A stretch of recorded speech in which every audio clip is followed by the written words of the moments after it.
أما بعد فأعوذ بالله من الشيطان الرجيم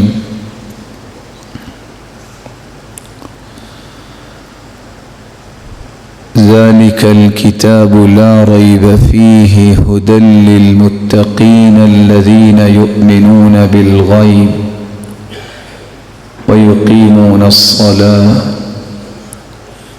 ومما رزقناهم ينفقون.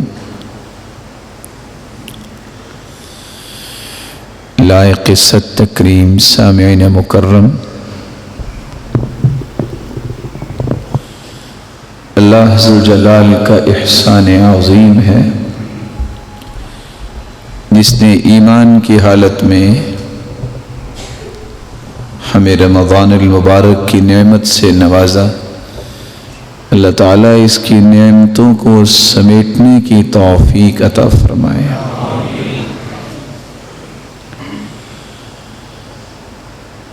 رمضان المبارک ایسی مبارک گھڑیوں اور ساعتوں کا نام ہے جن ساعتوں کی تمنا لیے ہوئے کتنے لوگ اس وقت قبروں میں جا چکے ہیں۔ ان کی بھی خواہشات تھیں، تمنائیں تھیں کہ وہ گھڑیاں نصیب ہوں جس میں میں اللہ ذوالجلال کا تقرب حاصل کر سکوں۔ اللہ تعالیٰ ان کو غریق رحمت فرمائے، اور جو زندہ ہیں انہیں ان اوقات کو اس قابل بنانے کی توفیق عطا فرمائے کہ ان اوقات کے ذریعے اللہ قیامت کے دن ایسے لوگوں کی بھی اوقات کو بڑھا دے۔ روزہ جس کے بارے میں رسول اللہ صلی اللہ علیہ وآلہ وسلم نے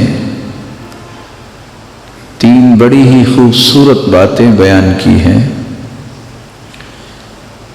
ایک بات تو وہ جب صحابی نے یہ سوال کیا کہ مجھے ایسا عمل بتائیے جو دنیا اور آخرت میں مجھے نفع دے، تو آپ نے جواب یہ دیا علیک بالصوم فإنہ لا مثل لہ فإنہ لا عدل لہ، جیسا کہ دوسری روایت کے الفاظ ہیں۔ اگر تم یہ سمجھتے ہو کہ دنیا اور آخرت میں تمہیں نفع ملنا چاہیے تو اس کے لیے تم روزہ رکھا کرو، اس جیسا کوئی عمل ہے ہی نہیں۔ اس جیسا عمل کیوں نہیں ہے کوئی؟ اس کی دو وجہ حدیث کے اندر ہی موجود ہیں۔ پہلی وجہ یہ ہے کہ رسول اکرم صلی اللہ علیہ وسلم نے فرمایا کہ جو شخص ما من عبد يصوم يوما الا بعد الله بذلك اليوم وجهه عن النار 70 خريفا وفي رواية مسيرة 100 عام،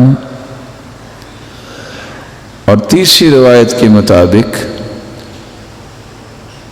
جو شخص اللہ کی راہ میں ایک روزہ رکھتا ہے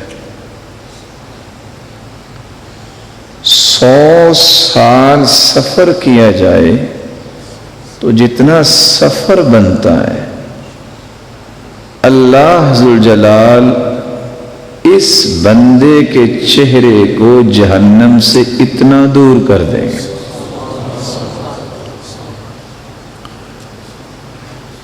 اور تیسری روایت کی میں بات کر رہا تھا، اللہ روزے دار اور جہنم کے درمیان اتنی بڑی خندق بنا دیتے ہیں، صحیح الجامع کی روایت ہے جتنا مشرق و مغرب کا فاصلہ ہے،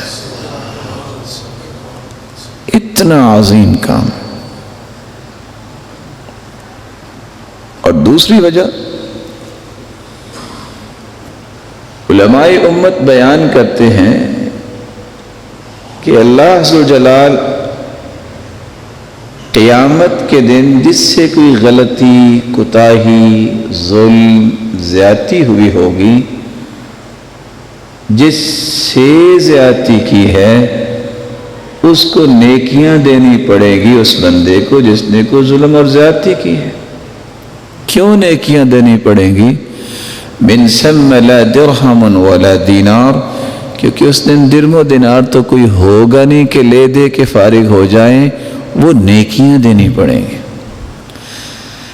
نیکیاں جب دی جا رہی ہوں گی، ساری نیکیاں دے دی جائیں گی، روزہ اللہ نہیں دینے دیں گے۔ اللہ فرمائیں گے الصوم لی وانا اجزی، روزہ تو تھا ہی میرے لیے، یہ نہیں دیا جا سکتا، اور اس کا بدلہ میں دوں گا۔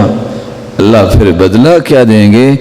اللہ اسے راضی کر دیں گے جس سے کوئی زیادتی کی، اللہ تعالیٰ اپنی رحمت سے اسے راضی کر کے اس بندے کو جنت میں داخل کر دیں۔ ایک تیسرا راز بھی حدیث کے اندر موجود ہے۔ آپ نے سنا ہوگا کہ شہید کتنا عظیم ہے، اور واقعتاً کتنی عظمت کی بات ہے شہادت۔ پہلا خون کا قطرہ جب گرتا ہے تو اس کی زندگی کے سارے گناہ معاف ہو جاتے ہیں سوائے قرض کے۔ یغفر للشہید کل شیء الا الدین، قرض کے سوا ہر گناہ معاف ہو جاتا۔ حدیث کہتی ہے قیامت کا دن ہوگا، یہ جو شہید کو زخم آیا ہوگا نا، جو خون نکلا ہوگا نا، ریحہ ریح مسک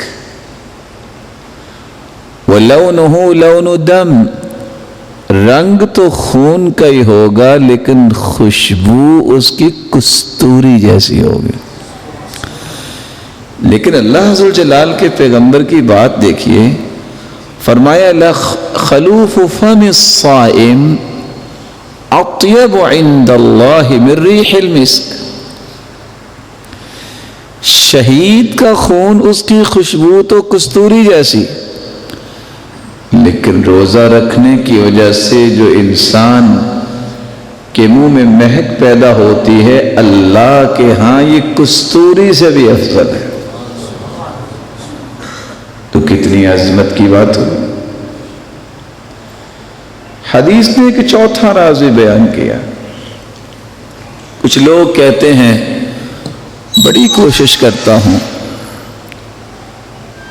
بڑی کوشش کرتا ہوں، دل صاف نہیں ہوتا، اور یہ ہوتا ہے۔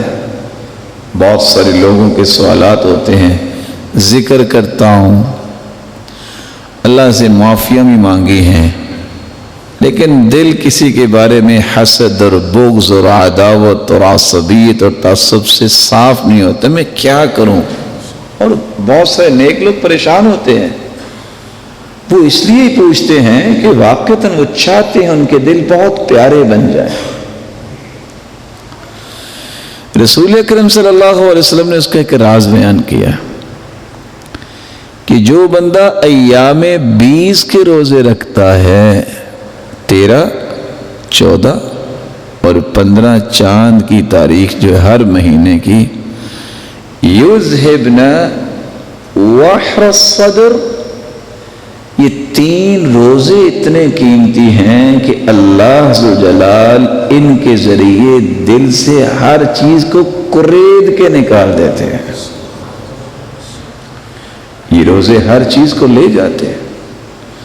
تو اگر کسی کو یہ پریشانی ہو کہ میں یہ چاہتا ہوں کہ میرا دل اس قدر پیارا بن جائے جس کو قلب سلیم کہتے ہیں، تو قلب سلیم کے لیے بھی روزہ رکھنا بہت ضروری ہے۔ تو یہ ساری چیزیں تو میں نے ان روزوں کی بات بیان کر دی جو فرض نہیں ہے۔ اگر نفل روزے کی اتنی عظمت ہے تو فرض کی کتنی عظمت ہوگی۔ لیکن یہ یاد رہنا چاہیے، جابر رضی اللہ تعالی عنہ کہا کرتے تھے جب تم روزہ رکھو تو صرف منہ کا روزہ نہ رکھو کہ کچھ کھانا پینا نہیں۔ فَلْيَصُمْ سَمْعُكَ وَبَصَرُكَ وَلِسَانُكَ، کانوں کا بھی روزہ رکھو، نہ بری بات سنو، آنکھوں کا بھی روزہ رکھو، تمہاری آنکھوں کو بھی روزہ رکھنا چاہیے، کوئی غلط چیز نہ دیکھو۔ زبان کا بھی روزہ ہونا چاہیے کہ زبان سے کوئی ایسی بات نکالو ہی نہ جس سے تمہارا روزہ خراب ہو جائے۔ سلف کا طریقہ تھا روزہ رکھ کے مسجد میں آ جاتے، لوگ پوچھتے مسجد میں کیوں آئے؟ کہتے نحفظ صیامنا، ہم صرف اس لیے مسجد میں آ جاتے ہیں بیٹھ کے قرآن پڑھیں گے، نہ دنیا کی کوئی بات ہوگی نہ ہمارا روزہ خراب ہوگا۔ مالک بن دینار رحمہ اللہ، دینار جس طرح آج بھی مہنگا ہے، مالک بن دینار کی باتیں بھی بڑی مہنگی ہوتی ہیں۔ وہ کہا کرتے تھے اذا رأیت قساوة فی قلبک، جب تمہیں یہ فیل ہو رہا ہو نا کہ دل میں سختی آ گئی ہے، ووہنا فی بدنک، اور تمہارے جسم میں لاغری آ گئی ہے، ہمت نہیں بن رہی کسی کام، ونقصا فی رزقک، اور تم یہ سمجھو کہ رزق بھی تھوڑا ہی ہوتا جا رہا ہے۔ اس سے بڑی آزمائش کیا ہے؟ یہ تین آزمائشیں، دل بھی پتھر ہو گیا، جسم بھی لاغری کا شکار ہو گیا، رزق بھی کم ہوتا نظر آیا، تو یقین کر لو فَعْلَمْ أَنَّكَ تَكَلَّمْتَ فِي مَا لَا يَعْنِيكَ، تو سمجھ لو تمہاری زبان نے ایسا کچھ بولا ہے جس کا کوئی فائدہ نہیں تھا، جس کی سزا تمہیں یہ مل رہی ہے۔ اس لیے میں آپ کی خدمت میں گزارش کروں گا، خوش نصیب ہیں آپ لوگ جن کو اللہ نے ایمان کی حالت میں یہ مبارک مہینہ عطا کیا ہے۔ اس مبارک مہینے میں ہمیں 5 کام ضرور کرنے چاہیے جن کی طرف میں اشارہ کرنا چاہوں گا۔ سب سے پہلا کام جو ہمیں اس مہینے میں کرنا ہے، مہینہ ہم چاہیں یا نہ چاہیں یہ گزر ہی جانا ہے، خوش نصیب وہ ہیں جو اس انداز سے اس مہینے کو گزارے، جو انداز جو ادا میرے رب کو پسند آ جائے۔ روزے کے ایام اور عام ایام میں فرق کیجئے۔ اگر آپ کے فرائض نمازوں میں سستی تھی، اب سستیاں چھوڑ دیجئے۔ اگر رمضان کا بھی مجھ پہ اثر نہیں ہے، میں نماز کی پابندی نہیں کر رہا، اس کا مطلب یہ ہے کہ رمضان کی عظمت میرے دل میں نہیں ہے۔ پہلا کام یہ ہے آپ تراویح پڑھیں، لیکن یہ بات یاد رہنی چاہیے ساری رات قیام آپ کریں اور آپ کے ٹپ ٹپ آنسو گرتے رہیں، ساری رات کے آنسوؤں سے ظہر کی نماز پہ اگر آپ سخت گرمی میں بھی جاتے ہیں اور ایک قطرہ پسینے کا آپ کے ماتھے اور آپ کے چہرے پہ آتا ہے، یہ ایک قطرہ ساری رات کے رونے سے افضل ہے، کیونکہ یہ فرض نماز ہے، وہ نفل نماز ہے۔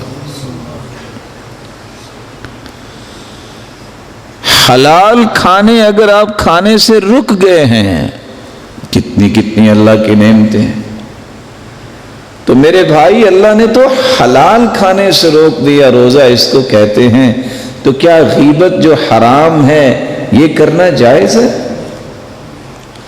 چغلی حرام ہے، یہ کرنا جائز ہے؟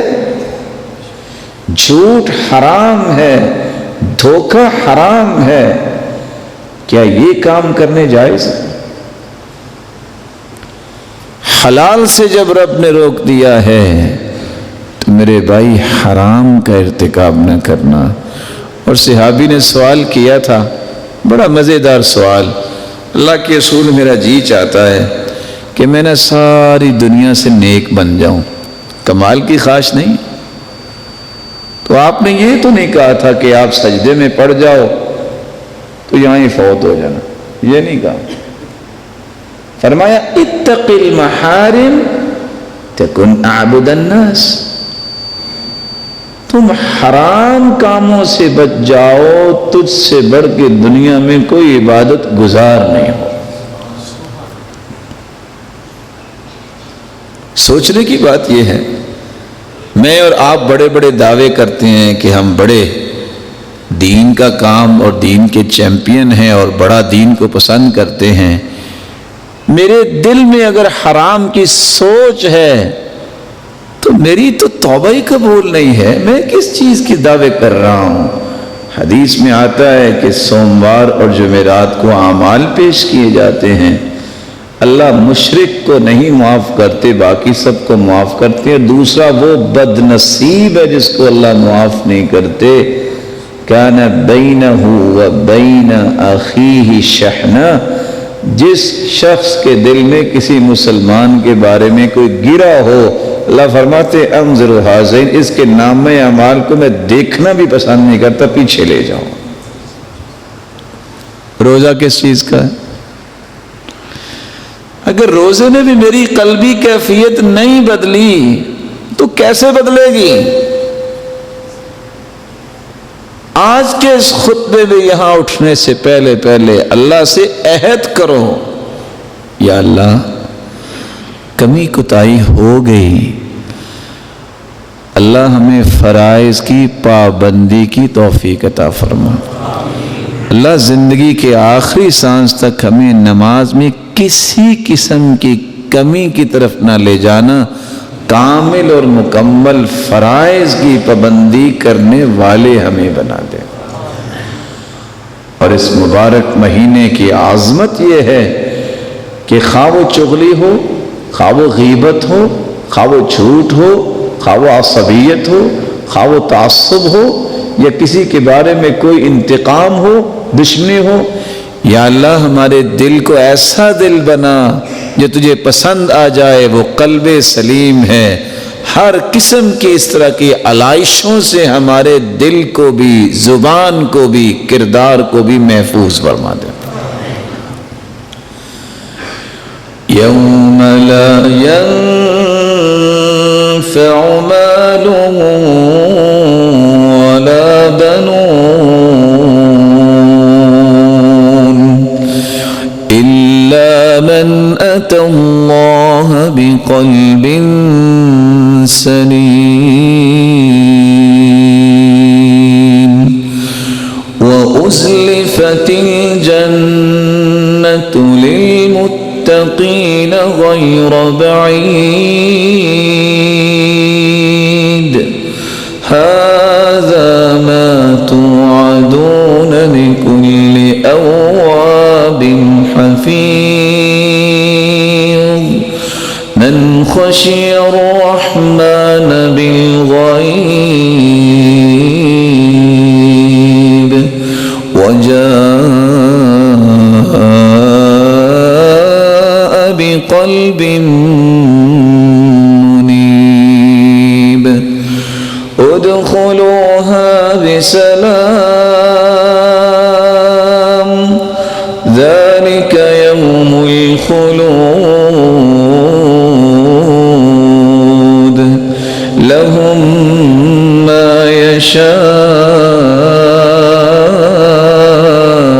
يشاءون فيها ولدينا مزيد۔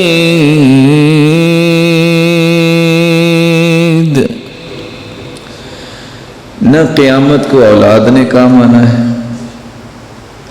نہ قیامت کو مال نے کام آنا ہے، کام آنا ہے تو قلب سلیم نے کام آنا ہے، سلامتی والا دل جو ہر قسم کی علائش سے پاک اور سلامت ہو، اور کام آنا ہے تو قلب منیب نے کام آنا ہے، رجوع جو اللہ کی طرف کر لیتا ہے، انابت کرنے والا، ایسا دل جس کا ہوگا جنت کو اس کے قریب کر دیا جائے، جس میں وہ ہمیشہ ہمیشہ رہے گا، چند دن نہیں، یوم الخلود لہم ما یشاءون فیہا۔ وہاں ملے گا کیا؟ یہ نہیں کہا کہ یہ دیں گے اور یہ دیں گے، فرمایا جو یہ چاہیں گے وہ دیں گے، جو یہ مانگیں گے وہ ملے گا۔ وَلَدَيْنَا مَزِيدٌ، اور کیا ہوگا؟ اللہ فرمائیں گے تمنا یا عبدی، میرے بندے تمنا تو کرو، فیتمنا حتی تنقطع الامانی، بندہ تمنا کرے گا اس کی ساری تمنائیں پوری ہو جائیں گی، کہے گا اللہ بس اور تمنا ہی کوئی نہیں۔ فَيُذَكِّرُهُ اللَّهُ سُبْحَانَهُ وَتَعَالَى، اللہ یاد کروائیں گے، اور میرے بندے تم دنیا میں یہ بھی تمنا کرتے تھے بھول گئے ہو؟ ہاں ہاں اللہ مجھے یاد آ گیا، میری یہ بھی تمنا ہے، اللہ وہ بھی پوری کر دیں گے۔ ساری تمنائیں جب جنت میں پوری ہو جائیں گی، وَلَدَيْنَا مَزِيدٌ، اللہ پھر نور کے پردے ہٹائیں گے اور اپنا دیدار کروائیں گے۔ اللہ کے رسول فرماتے ہیں اللہ کی قسم، جنتی جنت کی ہر نعمت کو بھول جائیں گے جب اللہ کا دیدار ہوگا۔ یہ اگر خواہش اور تمنا ہے تو پہلا کام یہ ہے زندگی میں آج کے بعد فرائض کی پابندی کر لو اور اپنے سینے اور دل کو انتہائی خوبصورت بنا لو۔ اور یہاں میں آپ کو ایک راز کی بات بتاؤں، اللہ کی قسم جو اپنے دل کو پاکیزہ بنا لیتا اور فرائض کی پابندی کر لیتا ہے، اتنا چین اور سرور اس کی زندگی میں آتا ہے کہ دنیا میں آپ کھربوں روپے بھی خرچ کر دیں تو وہ سرور اور راحت انسان کو نصیب نہیں ہوتی۔ اللہ تعالیٰ مجھے اور آپ کو اس بات کی توفیق عطا فرمائے۔ دوسرا کام جو اس مہینے کا پیغام ہے وہ بہت سمجھنے والا ہے۔ کیوں جی افطاری جب ہم کرتے ہیں تو اپنی اپنی مرضی سے کرتے ہیں کہ ایک ہی وقت میں کرتے ہیں؟ بولیے۔ مثال کے طور پہ فیصلہ آباد کا شہر ہے تو ہوتا ہے کوئی 10 منٹ بعد افطاری بند کر لے، کوئی سحری بند کرے کہ افطاری آدھ گھنٹہ بعد کر لے، کیسا ہوتا ہے؟ مسلمان تو ایک ہی وقت کا اہتمام کرتا ہے۔ اجتماعیت کا جو سبق ہے، قدم قدم پہ انسان کو شیطان بھلاتا ہے، قدم قدم پہ انسان کی سب سے بڑی ضرب یہ لگتی ہے کہ کس طرح مسلمانوں کے ٹکڑے کیے جائیں، ان کی سوچیں منتشر کی جائیں، ان کے حالات کو بگاڑا جائے۔ میں صرف 5 حدیثوں کے مبارک چھوٹے چھوٹے ٹکڑے آپ کے سامنے رکھ دیتا ہوں۔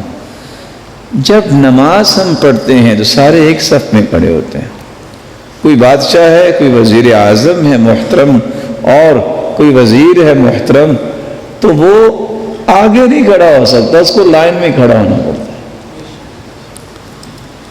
اللہ تعالیٰ نے انسانی طبیعت میں ہی اجتماعیت رکھی ہے۔ حکم کیا ہے؟ 5 وقت مسجد میں اکٹھے ہو کے اجتماعیت کا ثبوت۔ 8 دن کے بعد پورے محلے کے لوگ اکٹھے ہو کے اجتماعیت کا ثبوت۔ رمضان جب مکمل ہو جائے تو ذرا میدان میں باہر نکل کے پورے گاؤں اور پورے شہر کے لوگ ذرا اجتماع دکھاؤ نا اکٹھے ہو کہ ہم اجتماعیت کو پسند کرتے ہیں، اتحاد و اتفاق کو پسند کرتے ہیں۔ 2 مہینے گزرتے نہیں، اللہ فرماتے ہیں ساری دنیا سے اکٹھے ہو جاؤ پھر میدان عرفات میں۔ اجتماعیت جب تک میرے دل میں یہ بات نہیں آتی کہ میں کامل نہیں، مجھے اللہ نے ایک انفرادی زندگی دی ہے، ایک اجتماعی زندگی دی ہے، مجھے کچھ کام انفرادی کرنے اور کچھ کام مل جل کے کرنے ہیں، جماعت کے ساتھ مسلمانوں کے اندر محبت و الفت و احترام اور شفقت کو برقرار رکھنا ہے۔ حدیث کیا کہتی ہے؟ البرکۃ مع الجماعہ، برکتیں چاہتے ہو مل جل کرو۔ ان ید اللہ علی الجماعہ، اللہ کی مدد چاہتے ہو مل جل کے رہو۔ الجماعت رحمت، الجماعت رحمت، اللہ کی رحمتوں کو سمیٹنا چاہتے ہو مل جل کے رہو۔ جہنم سے بچنا چاہتے ہو تو 73 فرقے ہوں گے سمت کے، ایک فرقہ جنت میں جائے گا۔ پوچھا وہ کون ہے؟ فرمایا ہم الجماعہ، جو مل جل کے رہنا پسند کریں گے، جماعت ہوگی۔ اللہ کے رسول کون سی جماعت؟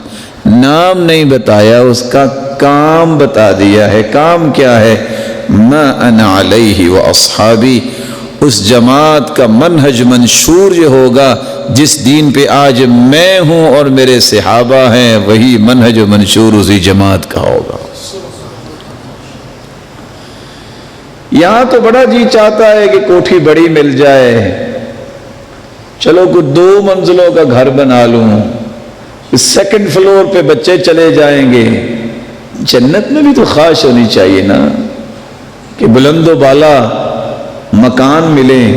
فرمایا من اراد بحبوحۃ الجنہ فلیلزم الجماعہ، جو جنت کی بلند چوٹی چاہتا ہے نا، اس کو چاہیے کہ وہ مل جل کے محبت و احترام کے ساتھ مسلمانوں کے ساتھ رہے۔ اللہ ذوالجلال ہمارے اندر یہ سوچ پیدا کرے۔ یہ وہ سوچ ہے جس نے صحابہ کرام کو عظیم بنایا، اور یہ وہ سوچ ختم ہوئی کہ آج ٹکڑے ٹکڑے مسلمان ہوئے، اور آج اسی وجہ سے مسلمانوں کے ہاں عزت نہیں ہے۔ یاد ہے یہ وہی رمضان ہے، اسی جیسا ایک رمضان تھا کہ وہ بچے، وہ بوڑھے، وہ جوان، وہ خالی ہاتھ، وہ تیر اور تلوار پکڑنے والے، انہوں نے دنیا کی تاریخ رقم کی۔ 313 لوگوں نے مل جل کے، بچے اور بوڑھوں اور جوانوں نے، اور کسی کے پاس کوئی ٹیکنالوجی ہے یا نہیں ہے، لیکن سب کے پاس ایمان کی ٹیکنالوجی تھی، اور اللہ تعالیٰ نے وہ فتح دی کہ 1400 سال کی تاریخ بن گئی کہ وہ جو فکری اور گماشتے تھے، اللہ تعالیٰ نے ان کو کیسی شکست فاش دی۔ یہ شکست ایسے نہیں ان کو بھی تھی۔ یہ دوسرا پیغام ہے۔ اگر میں افطاری ایک وقت میں کرتا ہوں، سب کا چہرہ بیت اللہ کی طرف ہوتا ہے، ہمارا رب ایک ہے، ہمارا قرآن ایک ہے، ہمارا قبلہ و کعبہ ایک ہے، ہم نے جانا اگر ایک جنت میں ہے، اور ہماری خواہشیں بھی اگر ایک بن جائیں تو یہ کتنی بڑی اچھی بات ہے۔ اللہ ہمیں اس بات کی توفیق دے۔ تیسرا کام جو اس مہینے میں کرنے والا ہے، ایک ایسی رات بھی آنے والی ہے، اس رات کی تلاش کرنے کے لیے 3 کام کیجیے۔ وہ رات کون سی ہے؟ اس کو لیلۃ القدر کہتے ہیں۔ دنیا میں کتنے لوگ ہیں جن کی عمر 80 سے 90 سال ہوتی ہے؟ بہت کم۔ حدیث میں آتا ہے اعمار امتی ما بین 60 الی 70، ریشو جو ہے میری امت کی وہ 60 سے 70 سال کی ہے۔ لیکن کس قدر انسان عظیم انعام حاصل کرتا ہے کہ اللہ تعالیٰ نے اس مہینے میں ایک رات رکھی ہے جس کو لیلۃ القدر کہتے ہیں۔ رات ایک ہے، لیکن اگر اس کی عبادت انسان کر لے تو 83 سال 4 مہینوں کی عبادت سے افضل عبادت کا اجر اسے مل جاتا۔ 83 سال کا معنی تو یہ ہوا نا کہ آخر اس کی 93 سال عمر ہوگی تو تب بھی 83 سال کرے گا نا۔ اس انعام کو پانے کے لیے آپ کو 3 کام کرنے ہیں۔ آج آپ کے علم میں ہے کہ 10واں روزہ ہے۔ تاک راتوں میں اللہ کے رسول نے فرمایا اس رات کو تلاش کرو۔ من حرمہا فقد حرمہا، جو اس رات سے محروم ہو گیا اس سے بڑا دنیا میں محروم ہی کوئی نہیں۔ سلف صالحین اس لیے کیا کرتے؟ آخری راتوں میں باقاعدہ شام جب ہوتی، افطاری کے بعد غسل کر کے تازہ دم ہوتے کہ میں نے آج رات اللہ ذوالجلال کے سامنے قیام میں، رکوع میں، سجدے میں، دعا میں، ذکر میں گزارنے۔ اور اس کا یہ معنی نہیں ہے کہ آپ ساری رات کھڑے رہیں، یہ بات بھی سمجھیے۔ سیدہ عائشہ فرماتی ہے میں نے اللہ کے رسول صلی اللہ علیہ وسلم کو دیکھا کہ ساری رات ہی وہ کھڑے رہے، آپ نوافل بھی پڑھیں، پھر بیٹھ کے قرآن پڑھ لیں، پھر اللہ کا ذکر کر لیں اور کثرت سے دعائیں کریں۔ اللہم انک عفو تحب العفو فاعف عنا۔ اللہ تعالی ہمیں اس رات کی نعمت سے نوازے اور اللہ عز و جلال ہمیں اس کو پانے کی توفیق بھی عطا فرمائے۔ ایک چوتھا کام بھی جو اس مہینے میں کرنے والا ہے، جس کا تعلق میرے اور آپ کے ساتھ ہے، جس طرح میں جسمانی زکوٰۃ دیتا ہوں نماز پڑھ کے، نوافل پڑھ کے، تو مجھے مالی زکوٰۃ بھی دینی ہے۔ زکوٰۃ اس کا معنی ہے طہارت و پاکیزگی۔ بندے کا مال پاک ہی اس وقت ہوتا ہے جب وہ زکوٰۃ دیتا ہے۔ زکوٰۃ کا دوسرا معنی ہے صلاحیت اور درستگی۔ مال اس قابل اس وقت ہوتا ہے کہ وہ کسی کام کو بہتر کروائے گا جب اس سے زکوٰۃ دی جائے، وگرنہ بے برکتہ وہ مال رہتا ہے۔ زکوٰۃ کا تیسرا معنی ہے تعریف اور مدح۔ وہ مال جب آپ کے پاس ہوگا جس کی وجہ سے تعریف اللہ ذو الجلال فرشتوں کے سامنے آپ کی کریں گے، وہ مال ہے جس سے آپ نے زکوٰۃ دی ہوئی ہے۔ اور چوتھا معنی برکت اور افزائش، وہ مال ہوگا تو اتنا زیادہ نہیں جس سے آپ نے زکوٰۃ دی ہے، لیکن اللہ وہ برکت اس کے اندر ڈالتے ہیں جو کبھی انسان نے سوچی نہیں ہوتی۔ آپ نے دیکھا بکری کا بچہ، بکری جب بچے دیتی ہے تو کتنے دیتی ہے؟ 2 سے 3۔ اس کے مقابلے میں آپ دیکھیے اللہ کی مخلوق ہے نا، ڈاگی، تو اس کے کتنے بچے ہوتے ہیں؟ کروڑوں قربانیاں سال کے بعد ہوتی ہیں، پھر بھی یہ بکری اور بھیڑ اس کے بچے ختم نہیں ہوتے۔ اتنے آپ نے کبھی دیکھے کتے دنیا؟ حلال چیز میں برکت ہی بڑی ہے۔ اور اللہ کی قسم سلف کہا کرتے تھے، راز سمجھیے، حلال لقمے میں جو لذت ہے نا اور جو اس میں طاقت ہے نا، وہ حرام میں اللہ نے رکھی نہیں ہے۔ سمجھے ان اللہ لم یجعل شفاء امتی فیما حرم علیہم، اللہ نے حلال میں شفا رکھی ہے، حرام میں شفا رکھی نہیں ہے۔ تو زکوٰۃ، اگر کسی انسان کے پاس مال ہے، 7.5 تولے سونا اس سے خریدا جا سکتا ہے، یا اتنا سونا ہے، یہ دونوں چیزیں ہیں تو ملا لو، 2.5% زکوٰۃ دینی ہے۔ 10% ٹیکس دیتے ہیں لوگ اور 36 ٹیکس دیتے ہیں، پریشان نہیں ہوتے، لیکن پریشانی اس وقت ہوتی ہے جب ان کو زکوٰۃ دینی پڑتی ہے۔ اور یہ علم میں نہیں ہے کہ ٹیکس دینا یا نہ دینا، یہ تو ایک آپ کے معاشرے کا مسئلہ آ گیا کہ اس کی فلاح و بہبود اور بہتری کے لیے آپ کو دینا ہوتا ہے، جو حکومتیں مقرر کرتی ہیں۔ اگر آپ نے زکوٰۃ نہ دی تو کیا ہونے والا ہے؟ یہ سارے کا سارا مال گنجا سانپ بن کے گلے میں قیامت کے دن توق بن جائے گا۔ بخاری مسلم کی روایت ہے، یہ توق بنے گا اور پھر باچھوں کو پکڑے گا، کھینچے گا اور کہے گا انا کنزک انا مالک، میں تیرا وہ خزانہ، میں تیرا وہ مال اور بینک بیلنس جس سے تو زکوٰۃ نہیں دیا کرتا تھا۔ گنجا اس لیے سانپ ہے، وہ زہر کی وجہ سے کہ اگر ایک پھونک وہ دنیا میں سانپ مار دے تو ساری ہریالی جل کے سیاہ ہو جائے۔ ایسا ڈنگ کون سہے گا؟ ساتھ ہی قرآن کہتا ہے فَتُقْوَى بِهَا جِبَاهُهُمْ وَجُنُوبُهُمْ وَظُهُورُهُمْ هَذَا مَا كَنَزْتُمْ لِأَنفُسِكُمْ وَالَّذِينَ يَكْنِزُونَ الذَّهَبَ وَالْفِضَّةَ وَلَا يُنْفِقُونَهَا فِي سَبِيلِ اللَّهِ فبشرهم بعذاب أليم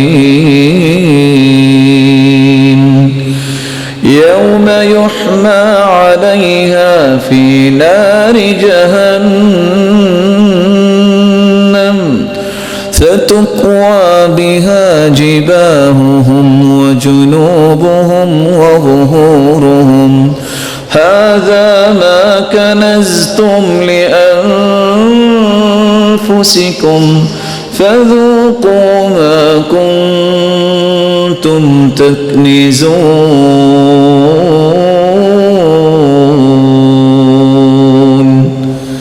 جو اللہ کی راہ میں خرچ نہیں کرتے، زکوٰۃ نہیں دیتے، ان کی پیشانیاں، ان کے پہلو، ان کی پشتوں کو قیامت کے دن جہنم کی آگ میں تپایا جائے گا. سانپ توق بنا ہوا ہے اور آپ سوچ سکتے ہیں کہ پہلوؤں پہ بھی آگ اور پشت پہ بھی اور ماتھے پہ بھی کیا بنے گا، لیکن لوگوں کو سوچ ہی کوئی نہیں ہے. یہ زکوٰۃ کا کوئی اصول نہیں ہے کہ میں کبھی کو 2-4 روپے دے دیتا ہوں مسجد میں، مدرسے میں کسی غریب فقیر کو. زکوٰۃ کا اصول یہ ہے کہ 7.5 تولے سونا جتنے کا آتا ہے اتنے اگر آپ کے پاس رقم ہے تو آپ کو 2.5% زکوٰۃ دینی ہے. 40 بکریوں کے مالک ہے، آپ کو 1 بکری زکوٰۃ دینی ہے. 30 گائے کے مالک کو 1 سال کا بچہ جو ہے وہ آپ کو زکوٰۃ دینی ہے. 40 گائے اگر ہوگی ہیں یا بھینسیں ہو گئی تو آپ کو 2 سال کا بچہ زکوٰۃ دینا. اور اسی طرح 5 اونٹوں کے مالک ہے تو آپ کو 1 بکری زکوٰۃ دینی ہے. آپ شہد کا کاروبار کرتے ہیں تو 10 مشکیزی اگر آپ نے شہد اکٹھا کیا ہے، اتارا ہے، تو 1 مشکیزہ آپ کو زکوٰۃ دینی ہے. اگر آپ گھر میں اناج اور غلہ لے کے آتے ہیں، وہ 6 مہینے کے بعد آئے، آتو حقہ یوم حصاد، جس دن کٹائی کرتے ہو گھر بعد میں لایا کرو، پہلے اللہ کا حق دیا کرو. عشر آپ کو دینا ہے اس اناج میں سے جو بارش سے سیراب ہوئی زمین یا وہ چشمے سے سیراب ہوئی زمین، آپ کی محنت نہیں لگی، یا ایسی زمین جس کو پانی کی ضرورت نہیں ہے، لیکن اگر آپ نے محنت کر کے پانی اس کو دیا ہے، آپ نے ڈونکی لگائی ہے، آپ نے کوئی اور کام کیا ہے، تو آپ کو نصف عشر 20واں حصہ دینا ہے. یہ وہ باتیں ہیں جس کو آج ہم بھول گئے، اللہ نے برکت اٹھا لی. اللہ عزوجلال ہمیں سمجھ عطا فرمائے. لیکن جہاں میں بڑے ادب سے 2 گزارشیں کروں، سیانے نہ بنا کرو. سیانہ پن یہ ہے آج کل کا کہ زکوٰۃ فرض ہو گئی ہے، وہ میں حساب تو کر لیتا ہوں، اپنے اکاؤنٹ میں رکھتا ہوں، سارا سال بانٹتا رہتا ہوں. اس طرح کے سیانے نہ بنا کرو. یہ تمہارا مال نہیں ہے، یہ اللہ کا مال ہے. وہ تمہارے اکاؤنٹ میں ہے، سرکولیٹ ہوتا ہے، اس کے پروفٹس بھی لگتے ہیں. اس کی زکوٰۃ کون دیتا ہے؟ جس کا تعلق ہی آپ کے ساتھ نہیں ہے، وہ فقیروں تک پہنچاؤ، مسکینوں تک پہنچاؤ، مقروض کے قرضے اتارو، گردنیں آزاد کرواؤ، اللہ کی راہ میں دو، مساجد مدارس میں لگاؤ اور مجاہدین پہ خرچ کرو. مسافر جو بیچارہ لٹ گیا ہے، خواہ وہ کروڑ پتی ہے، اس کو گھر پہنچانے تک اس کو بھی زکوٰۃ دے سکتے ہو. اور تالیف قلب کے لیے خرچ کرو، وہ آپ کا حق نہیں ہے. اس لیے محمد بن صالح العثیمین صاحب تو کہا کرتے تھے، زکوٰۃ دے کے یہ کہنا کہ دعا میں یاد رکھنا، احسان کر رہے ہیں آپ، اللہ کا حق دے رہے ہیں. یہ تو صدقہ دے کے بھی نہیں کہنا چاہیے کہ دعا میں یاد رکھنا، کیونکہ میں صدقہ اللہ کو راضی کرنے کے لیے دے رہا ہوں. دعائیں آپ ویسے کر دیں. حکم اس کو ہے جو آپ کے پاس صدقہ لے کے آئے کہ ارضو مصدقیکم، جو صدقہ پیش کرتا ہے اس کے لیے دعائیں کرو. لیکن آپ تقاضا نہ کرو تاکہ آپ کے اس عمل کا بدلہ تمہیں اللہ قیامت کے دن دے. اور دوسری جو آپ سے میں محبت کی بات کرنا چاہتا ہوں، نظام دنیا میں بہت سارے ہیں، لیکن نظام وہی ہے جو اللہ نے شروع کیا ہے. اپنی زکوٰۃ کو محرم سفر کے ساتھ اٹیچ کیجئے، جب بھی سال ہو جائے. محرم سفر کے مطابق 356 یا 55 دن بنتے ہیں سال کے. اگر آپ جنوری فروری کے حساب سے زکوٰۃ دیتے ہیں تو میرے بھائی 365 دن ہیں. ہر سال نہ چاہتے ہوئے بھی 9 یا 10 دن کی زکوٰۃ آپ نہیں دیتے اور کھا جاتے ہیں. اس کا حساب کون دے گا؟ آپ سوچئے اگر ہر سال ایسا ہے تو 30 سال کے بعد کتنے مہینوں کی زکوٰۃ کھا لی؟ صدقہ کریں. زکوٰۃ کے بعد اللہ کے رسول کے بارے میں آتا ہے رمضان میں کریح المرسلہ. رات کو کتنی ہوا تھی آپ نے دیکھی، ہر گھر میں پہنچی. حدیث کہتی ہے اللہ کے رسول اتنے سخی تھے کہ ان کی سخاوت ایسی تیز ہواؤں کی طرح ہوتی جس طرح تیز ہوائیں ہر گھر تک پہنچتی. اللہ کے رسول کی سخاوت ہر گھر تک پہنچتی. میں ایک چھوٹا سا پیکج آپ کے سامنے پیش کر دیتا ہوں. حدیث کہتی ہے جو بندہ صدقہ کرتا ہے نا 70 شیطانوں کے منہ بند ہو جاتے ہیں، 70 برائیوں کے دروازے بند ہو جاتے ہیں. جو صدقہ، یہ میں حدیث کے مفاہیم پیش کر رہا ہوں چونکہ ٹائم تھوڑا ہے. جو صدقہ کرتا ہے نا اللہ تعالیٰ اس کے جسمانی بیماریوں کو دور کر دیتا ہے. جو صدقہ کرتا ہے اس کی قلبی بیماریوں کو دور کر دیتا ہے. جو صدقہ کرتا ہے معاشرتی بیماریوں کو اللہ دور کر دیتا ہے. جو صدقہ کرتا ہے جس طرح پانی آگ کو ختم کرتا ہے صدقہ اس کے گناہوں کو ختم کر دیتا ہے. جو صدقہ کرتا ہے اللہ کا غصہ ٹھنڈا ہو جاتا ہے، اور جو صدقہ کرتا ہے اللہ اسے بری موت سے بچا لیتے ہیں. جو صدقہ کرتا ہے اللہ اس کی قبر کو ٹھنڈا کرتا ہے، اور جو صدقہ کرتا ہے قیامت کے دن لوگ قبروں سے نکلیں گے. یہ جب نکلے گا نا تو یہ صدقہ اس کے سر پہ چھتری اور امبریلا بن جائے گا. جو صدقہ کرتا ہے وہ اللہ کے عرش کے سائے میں ہوگا، اور جو صدقہ کھجور جتنا کرتا ہے اللہ اسے پہاڑ بنا کے قیامت کے دن نام اعمال میں شامل کر دیں گے. اللہ ذو الجلال ہم سب کو توفیق سے نوازے. وآخر دعوانا الحمدللہ على احسانه والشكر له على توفيقه وامتنانه. اما بعد، رمضان المبارک کے مہینے کا 5واں اور آخری پیغام جو میں آپ کی خدمت میں پیش کرنا چاہتا ہوں. اللہ تعالیٰ نے روزے کا حکم اس لیے دیا ہے کہ مجھے اور آپ کو احساس ہو جائے کہ کچھ ایسے لوگ ہیں جو سارا سال بھی بھوکے رہتے ہیں. ایسے لوگ ہیں جن کے پاس کھانے کو لقمہ نہیں ہے. یہ احساس ہو جائے کہ آج میں اللہ کے حکم سے نعمت نہیں کھا رہا. کتنے لوگ ہیں جن تمام نعمتوں سے ویسے ہی محروم ہیں. یہ مواسات، یہ خیر خواہی کا مہینہ ہے جہاں یہ قرآن مجید کی تلاوت کا مہینہ ہے، جہاں یہ عبادات کا مہینہ ہے، وہاں لوگوں کو کھلانے کا بھی مہینہ ہے. حدیث کے الفاظ ہیں اللہ کے رسول صلی اللہ علیہ وسلم نے جب صحابی نے سوال کیا تھا کہ بہترین اسلام کیا ہے تو آپ نے صرف 2 باتیں بتائیں: تطعم الطعام وتقرأ السلام على من عرفته ومن لم تعرف. سب سے بہترین اسلام کی دلیل یہ ہے کہ تم لوگوں کو کھانا کھلاؤ اور سلام ہر ایک کو کہو، جس کو تم جانتے ہو یا جس کو تم نہیں جانتے. رسول اکرم صلی اللہ علیہ وآلہ وسلم نے ایک دوسری بات بیان کی. ویسے تو آپ کا جی چاہتا ہے نا، ہر ایک کا چاہتا ہوگا کہ میں سب سے اچھا بن جاؤں. فیصلہ سنیے اللہ کے رسول صلی اللہ علیہ وسلم کا. اللہ کے رسول صلی اللہ علیہ وسلم نے فیصلہ یہ سنایا ہے: خیارکم من اطعم الطعام. تم میں سب سے بہترین شخص وہ ہے جو لوگوں کو کھانا کھلاتا ہے. صحیح الجامع کی ایک دوسری روایت کے الفاظ سنیے. اللہ کے رسول سے پوچھا گیا سب سے افضل عمل کون سا ہے؟ آپ نے فرمایا ادخالک السرور علی المؤمن. کسی مومن کے دل میں خوشی پیدا کر دینا. اشبعت جوعت، کوئی بھوکا ہے اسے کھانا کھلا کے سیر کر دینا. او سترت عورت، اس کو لباس دے دینا کہ وہ اپنی ستر پوشی کر لے. او قضیت له حاجہ، یا اس کی ضرورت کو پورا کر دینا. یہ تمام اعمال سے افضل اعمال ہیں. کبھی نکلا کرو اپنی گاڑیوں میں کچھ سامان رکھ کے، دیکھا کرو ایسے لوگ جو سفید پوش ہے جن نے کبھی زبان نہیں کھولی، کتنا اچھا ہو ان کو آپ لباس پیش کریں، ساتھ کچھ پیسے پیش کریں کہ آپ اس کی سلائی کروا لیں، عید کی خوشیوں میں آپ بھی شریک ہو جائیں۔ کبھی نکلا کرے گھروں سے کوئی سامان لے کر کہ میں تو افطاری میں طرح طرح کی چیزیں رکھتا ہوں، میں ذرا مسلمانوں کا بھی پتہ کروں ان کے حالات کیا ہیں۔ سلف میں سے ایک آدمی کا دوست آیا اور آ کے اس نے قرض مانگا، وہ اندر آ کے بیوی کے سامنے رونے لگ گیا۔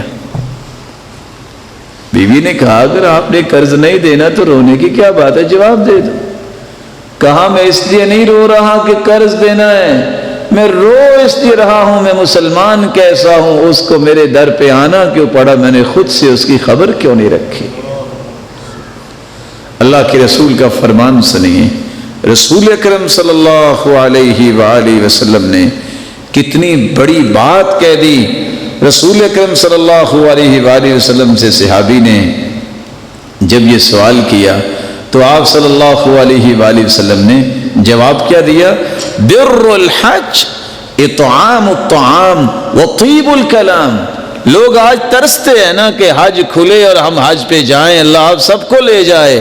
یہ حدیث آپ کے سامنے میں پیش کر رہا ہوں، رسول اکرم صلی اللہ علیہ وآلہ وسلم کا فرمان ہے، صحیح الجامع کی روایت ہے 2819، حج کی نیکی لینا چاہتے ہو زبان میں نرمی لے آؤ، بات اچھی کر لو، لوگوں کو کھانا کھلا لو، ثواب حج کا مل جائے۔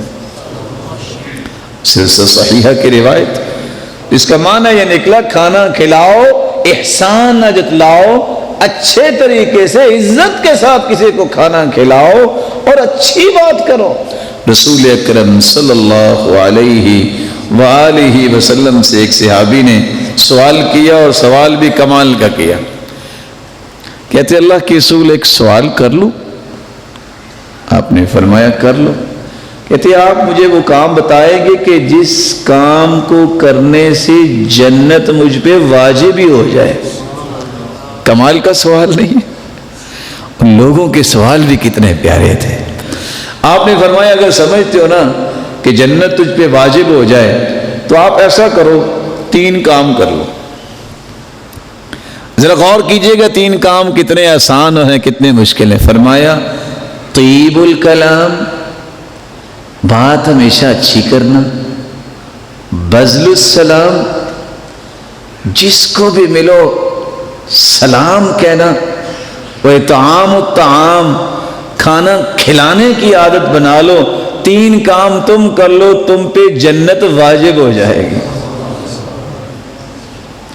رسول اکرم صلی اللہ علیہ وآلہ وسلم نے فرمایا تھا لوگو ان فی الجنت لغرفا یرا ظاہرها من باطنها وباطنها من ظاہرها، جنت میں اللہ نے ایسے محلات بنائے ہیں کہ جنت میں جہاں بھی آپ جائیں گے آپ کے محلات کی ایک ایک چیز آپ کو نظر آئے گی، ایسے کرسٹل کے گھر ہوں گے اور ان گھروں میں بیٹھے پوری جنت کا نظارہ کر پائیں گے۔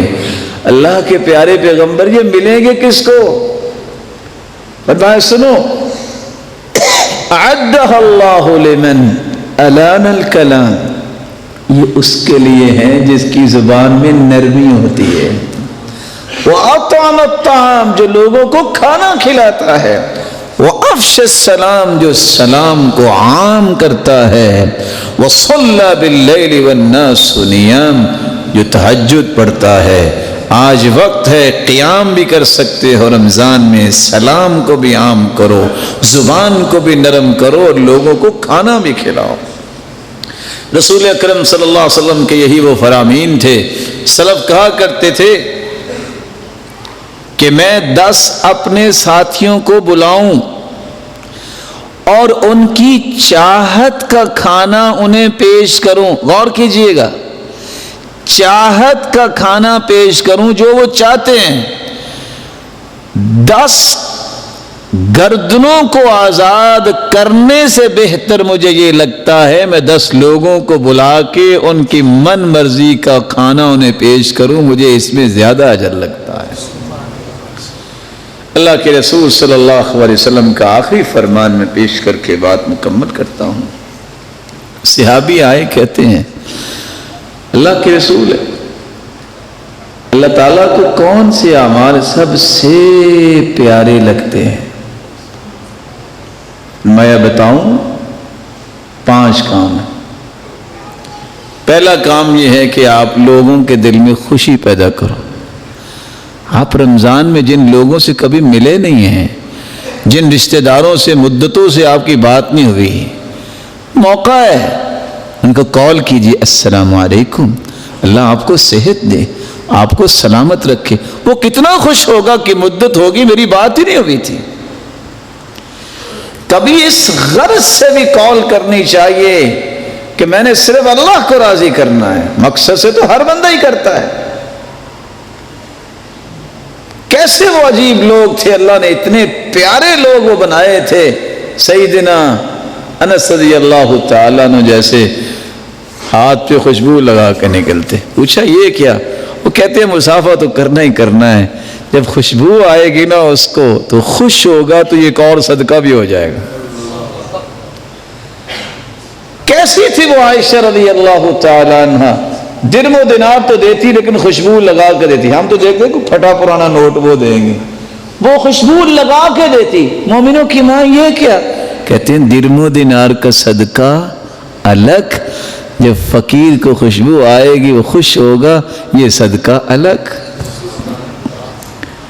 کتنے دل پیارے تھے ان کے۔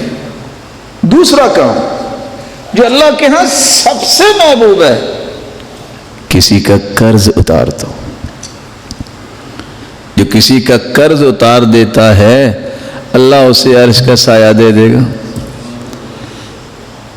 تیسرا کام کسی کو کھانا کھلا دو، جس کی آپ نے بات سن لی۔ چوتھا کام کسی کو لباس پہنا دو۔ جو دنیا میں کسی کو لباس دیتا ہے اللہ جنتی لباس قیامت کو اسے پہنائیں گے۔ جو کسی کو پانی پلا دیتا ہے اللہ اسے رحیق المختوم سے پلائیں گے۔ اور 5واں کام وَلَأَنْ أَمْشِي مَعَ أَخِي وَأَقْضِيَ لَهُ حَاجَتَهُ أَحَبُّ إِلَيَّ مِنْ أَنْ أَعْتَكِفَ شَهْرًا فِي هَذَا الْمَسْجِدِ۔ اعتکاف 10 دن کا ہوتا ہے، اور کتنی خوش نصیبی ہے کوئی اعتکاف مسجد نبوی میں کرے۔ اللہ آپ کی نصیب میں فرمائے کوئی بیت اللہ میں کرے۔ یہاں حدیث کہہ رہی ہے اللہ کے رسول فرما رہے ہیں میں اعتکاف کروں، اور کروں بھی پورا مہینہ، اور کروں بھی اس مسجد میں یعنی مسجد نبوی میں، کتنا اجر ہے۔ اللہ کے رسول کی اعتکاف پورا مہینہ اور مسجد نبوی میں، جہاں ایک نماز 1000 نماز سے افضل ہے۔ فرمایا میں کسی مسلمان کے ساتھ جاؤں، اس کی جائز ضرورت کو پورا کروں، اس کا اجر 1 مہینہ اعتکاف سے بھی زیادہ مجھے لگتا ہے۔ مسلمانوں کی مدد کیا کریں، مسلمانوں کی خیر خواہی کیا کریں، دعا بھی کیجئے گا۔ یہ مبارک مہینہ ہے، اللہ مجھے بھی اور آپ کو بھی معاف فرما دے، اور اللہ ذوالجلال ایسے لوگوں کے سب میں شامل فرمائے جس سے وہ راضی ہو جائے، اور قیامت کے دن اپنے محبوب کا ساتھ نصیب فرما دے، اور اپنے دیدار کا مستحق بنا دے۔ وآخر دعوانا الحمدللہ۔